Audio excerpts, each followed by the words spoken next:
was probably the worst day of my life. You know, you always see the commercials say kids that they're bald or they don't have any hair, and they talk about how they have leukemia or cancer. They just call it all generic cancer. So it's like, oh well, you know, that's sad, and you feel for those kids, but you never expect to hear it for yourself. You have it. Leukemia was the last thing on 13-year-old Michael Capo's mind last spring when his lymph nodes swelled to the size of a lemon. He just kept getting pale, really pale. Michael's mother thought he had a bad case of the flu, but his doctor ordered a blood test just to be on the safe side. The results showed Michael's white blood cell count was high and his platelet levels were low. He was referred to a specialist who repeated the blood test and discovered the leukemia blast cells. I just wanted to throw up and fall out of the chair. And Michael's sitting there going, what did he just say?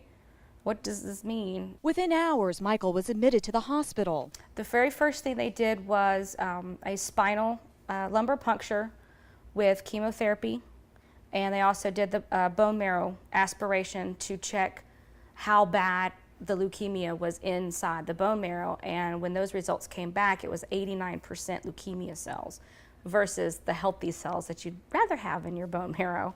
Room 2215 would become his home for the next 3 weeks, and his days became a routine of chemotherapy, blood and platelet transfusions, bone marrow tests, and spinal exams. Usually a kid doesn't worry about it, he lets the parents worry about it.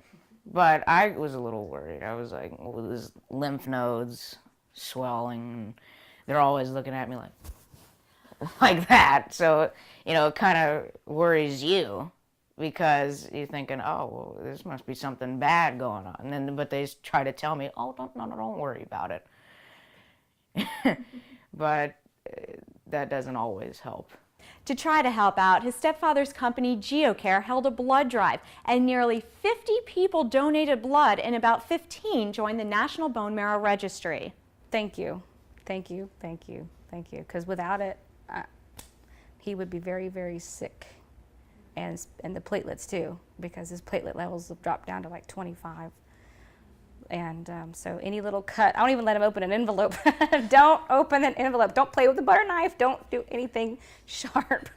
Just put it down and I'll take care of it. Approximately 2 months after being diagnosed with leukemia, Michael went into remission. You just kind of go from phase to phase, and it's not really much of a big surprise because, you know, you're still getting chemo. When they say, we're not going to give you chemo, any kind of chemo, and you're cured, okay, then I'll celebrate. He still has 2 more phases of interim maintenance ahead of him, which includes more chemotherapy and more bone marrow tests.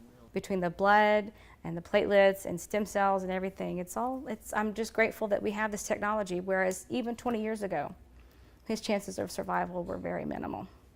Now it's 85% cure rate, never coming back, to go away. Michael's not expected to need a bone marrow transplant as long as he continues to respond to treatment. I'm Nancy Gay for Florida's Blood Centers, where local heroes are saving lives.